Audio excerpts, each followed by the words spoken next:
ಊರಾಗೇನು ಹಾಸ್ಪಿಟ್ಲಿಗೆ ಇದು ಮಾಡಿದ್ರ? ಇನ್ಫೆಕ್ಷನ್ ಆಗಿ ಅದು ಒಂಥರ ಕೆಡುಗಾದಂಗೆ ಫಸ್ಟ್ ಏನಾಯ್ತಾ ಮುಡಿಗೆ? ಫಸ್ಟ್ ಸೊಂಟ ನೋವು ಬಂದಿರೋದಕ್ಕೆ ಹಾಸ್ಪಿಟ್ಲಿಗೆ ಕಳಿಸಿರೋದು. ಎಷ್ಟು ದಿನ ಆಯ್ತಮ್ಮ ಸೊಂಟ ನೋವು? ಅವತ್ತೇ ಹೇಳಿದ್ರ? ಅವತ್ತೇ ಹೇಳಿದ್ರು ಮಗಳು, ರಾತ್ರಿ ಕಳಿಸಿರೋದು. ಅಂದ್ರೆ ನಿಮ್ಗೆ ಎಷ್ಟು ಗಂಟೆಗೆ ಹೇಳಿದ್ರು ಅವರು ಸೊಂಟ ನೋವು ಅಂತೇಳಿ? ಅವ್ರು ನಾವು ಬೆಂಗಳೂರಾಗ ಸರ್ ಇರೋದು, ನಮ್ಮ ಅತ್ತೆ ನನ್ನ ಮಗಳು ಮಾತಿ. ಅವ್ರು ಎಷ್ಟು ಗಂಟೆ ತಿಳಿಸಿದ್ರ ಸೊಂಟ ನೋವು ಅಂತ ಹೇಳಿದ್ರು? ಅವರು 1 ಗಂಟೆಯಿಂದ ಅವ್ರ ಅಮ್ಮಿಗೆ ಹೇಳೋದು ಸರ್. ಮಧ್ಯಾಹ್ನ 1 ಗಂಟೆಯಿಂದ ರಾತ್ರಿ 1 ಗಂಟೆಯಿಂದ? ನೈಟ್ 1 ಗಂಟೆಗೆ ಹೇಳಿದ್ಮೇಲೆ ಅವ್ರು ನಮ್ಗೆ ಫೋನ್ ಮಾಡಿ 1:30 ಆಗಿತ್ತು. ನಾವು ಎಲ್ಲರಿಗೂ ಫೋನ್ ಮಾಡಿ 2 ಗಂಟೆ. ಆಮೇಲೆ ಆಸ್ಪತ್ರೆಗೆ ಕರ್ಕೊಂಡು ಇಂಜೆಕ್ಷನ್ ಮಾಡಿ ಕಳಿಸ್ಯಾರ.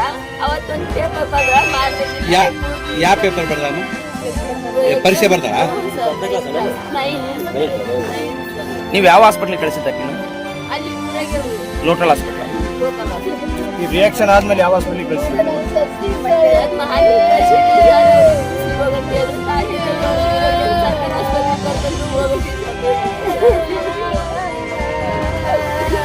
ವಿದ್ಯಾರ್ಥಿನಿ ಹೆಸರೇನಮ್ಮ?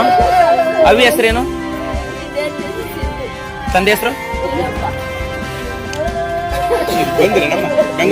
RMP ಡಾಕ್ಟ್ರು ಇಂಜೆಕ್ಷನ್ ಮಾಡಿ ಸಲುವಾಗಿ ಆಗಿತ್ತು.